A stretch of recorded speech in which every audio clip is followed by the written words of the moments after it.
अपनी शक्ल देख, शक्ल से कितना मासूम लग रहा है। अबे अबे ओ जाली हातम ताई, तूने मुझे नकली अंगूठी पकड़ाई। अब तो तेरा मैं वो हश्र करूंगा कि आज के बाद तो किसी जादूगर को धोखा नहीं देगा। हाँ?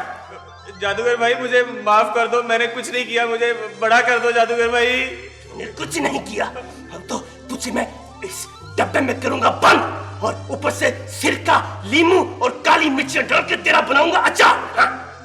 जादूगर भाई मेरी बीवी मेरे बगैर मर जाएगी, मुझे छोड़ दो, फिर वो किसको डांटा करेगी जादूगर भाई? वो तेरे बगैर नहीं मरेगी बल्कि खुश होगी कि इस नकली और जाली हातम ताई से जान छूट गई।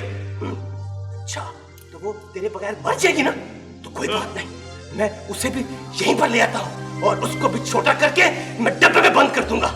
हाँ, उसे भी मैं यहीं लाता हूँ। मेरा नाम भी हामून जादूगर है।